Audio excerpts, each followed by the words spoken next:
नमस्कार, आपलं खूप खूप स्वागत आहे आई बाबाच्या स्पेशल रेसिपीमध्ये। आज आम्ही आपल्यासाठी घेऊन आलो आहोत दुधी भोपळ्याचे थालीपीठ बनवण्याची स्पेशल रेसिपी। तर चला सुरू करूया। दुधी भोपळ्याचे थालीपीठ बनवण्यासाठी आपल्याला लागणार आहे एक दुधी भोपळा, 1 वाटी तांदळाचं पीठ, गव्हाचं पीठ, 1 वाटी बेसन पीठ, थोडा लसूण, 1 चमचा जिरे, कोथिंबीर आणि थोड्याशा हिरव्या मिरच्या। थालीपीठासाठी आपल्याला ही दुधी किसून घ्यायची आहे। त्यासाठी आपण आता याचे छोटे छोटे तुकडे करून घेणार आहोत।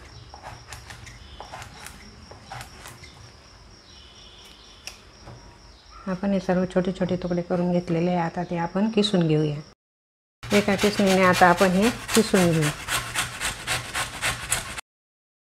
असा सर्व दुधी भोपळा आपण हा किसणीने किसून घेऊया। आपला सगळा दुधी आता किसून झालेला आहे। आपण आता यातील थोडं पाणी काढून घेऊया।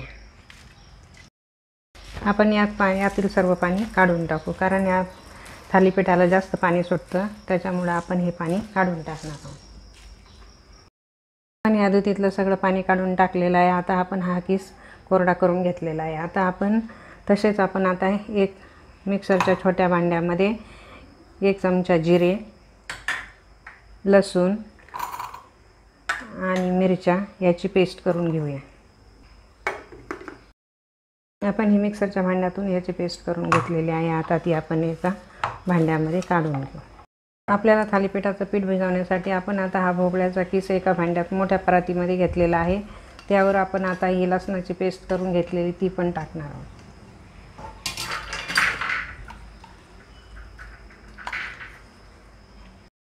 आता यामध्ये आपण घेतलेले हे तांदळाचं पीठ थोडं थोडं करून मिक्स करूया।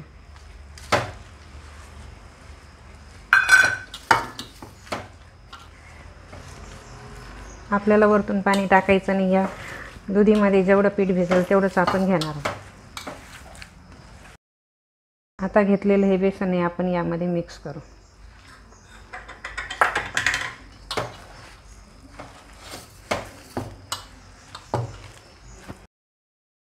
चवीनुसार मीठ टाकू। आता आपण गव्हाचं पीठ जसं लागेल तसं यामध्ये मिक्स करून घेऊया। हे तुम्ही तुमच्या याच्याप्रमाणे घेऊ शकता। तुम्हाला जसं लागेल तसंच तुम्ही गव्हाचं पीठ मिक्स करा। हे सर्व मिश्रण आपण आता चांगलं एकजीव करून घेऊ। तुम्ही पाहू शकता आपण यात एकही थेंब पाणी टाकलेलं नाही, कारण याला पाणी सुटतं म्हणून आपण दुधीमध्येच सर्व पीठ एकत्र करून भिजवून घेतलेलं आहे। आता आपण ही चिरलेली कोथिंबीर यामध्ये मिक्स करूया।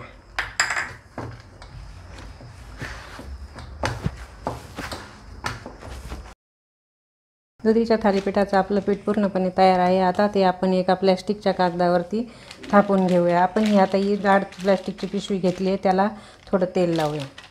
तेल लावून आपण यावरती आता थोडा पिठाचा गोळा हे करून पिठाच्या गोळ्याला थोडं तेल लावून सारखा करून आपण आता हे असं बोटाने थापून घेऊया।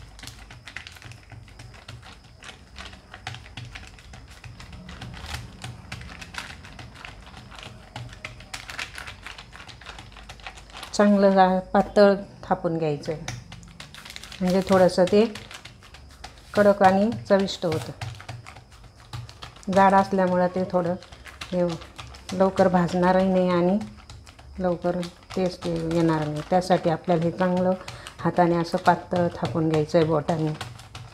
तुम्ही पाहू शकता हे आता आपलं थालीपीठ थापून झालेलं आहे। याला 1-2 असे होल पाडायचे। आपण आता गॅसवर पॅन ठेवलेला आहे। पॅन पण आपला तापलेला आहे। आता आपण त्या पॅनवर तेल टाकूया। नाही तापलेलं आहे। आता हे थालीपीठ आपण याच्यावरती टाकूया।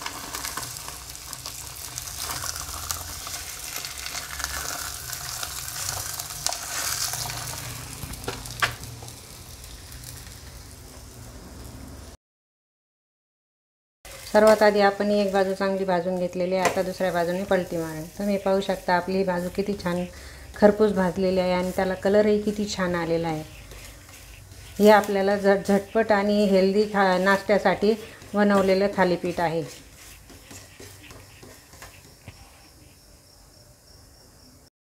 आपलं थालीपीठ दोन्ही बाजूंनी चांगलं भाजून झालेलं आहे। आता ते आपण काढून घेऊया।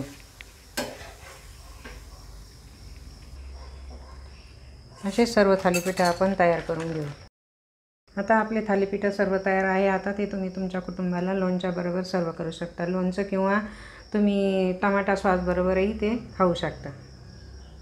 झटपट नाश्त्यासाठी काय बनवावं हा प्रश्न पडला असेल तर आपल्या घरात भाजीमध्ये दुधी असतीच, तेव्हा आपण झटपट 10 मिनिटातच आपण हे थालीपीठं बनवून आपल्या कुटुंबाला सर्व करू शकता.